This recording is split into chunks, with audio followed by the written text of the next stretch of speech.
بسم اللہ الرحمن الرحیم۔ یہ بہت ہی خوبصورت آیت مبارکہ ہے، سورہ طلاق کی ہے 65 یعنی 65 کی 2 ہے یہ۔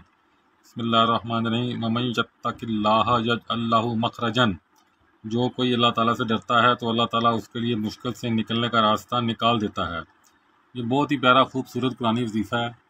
اب قرآن کی جتنی بھی آیت مبارکہ نا، ہر آیت مبارکہ اپنے اندر تاثیر رکھتی ہے۔ سب سے بیسٹ جو تاثیر ہوتی ہے، جو ہمیں نظر نہیں آتی، جس پر ہم کہتے ہیں اللہ تعالیٰ نے ہماری دعا قبول نہیں کی، ہوتا یہ ہے کہ ہمارے جو گناہ بیسکلی وہ بخشے جاتے ہیں۔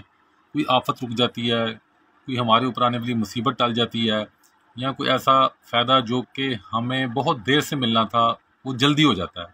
تو ہم سمجھتے ہیں یار کچھ ہوتا ہی نہیں پڑا، ہم نے تو اتنی دعائیں مانگی ہیں۔ بیسیکلی ہم لوگ نا، ہم جلد باز ہیں بیسیکلی۔ دیکھیں اللہ تعالیٰ جب ہم کوئی گناہ کرتے ہیں تو اللہ تعالیٰ ہماری فوراً پکڑ تو نہیں نہ کرتا۔ کوئی بھی گناہ کیا، چھوٹا ہو بڑا ہو، انسان ہے، بشر ہے، غلطی تو کرے گا۔ جب فوراً پکڑ نہیں ہوتی تو ہمیں جلدی کس بات کی ہے؟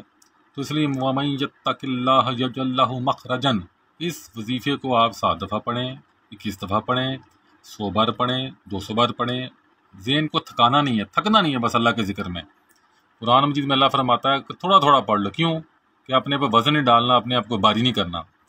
تو یہ وظیفہ آپ کریں۔ اس وظیفہ کرنے سے اگر کوئی آپ کو مشکل نظر آتی پڑی ہے، آپ اللہ پہ یقین کر کے کریں۔ دوسری بات، ایک بات یاد رکھیں، جو قرآن کی آیات مبارکہ ہوتی ہیں نا، اس میں کسی سے اجازت لینے کی ضرورت نہیں ہوتی۔ یہ تو اللہ کا کلام ہے، اجازت کہاں سے آ گئی؟ یہ تو اللہ نے فرمایا کہ اس کو پڑھو۔ حضور نبی پاک حضرت محمد صلی اللہ علیہ وسلم کا فرمان ہے کہ قرآن پڑھو، تو اجازت کہاں سے آ گئی؟ اس لیے میں بہت حیران ہوتا ہوں جو لوگ یہ کہتے ہیں ہمیں اجازت دے دیجیے آپ پڑھ لیں۔ بھی یہ کیا بات ہوئی؟ یہ تو اللہ کا قرآن، اللہ کا قرآن مجید ہے، یہ کسی سے اجازت کی ضرورت نہیں ہے۔ یہ اجازت اللہ اور اس کے رسول کی اجازت ہے، اور یہ پوری امت کے لیے قیامت تک کے لیے اجازت ہے۔ تو آپ اپنی مشکلات کے لیے اللہ پر مکمل یقین رکھ کے اس آیت کا وظیفہ کریں، آہستہ آہستہ کریں، پیار محبت سے کریں، ضرور اس کا افیکٹ آئے گا انشاءاللہ تعالی۔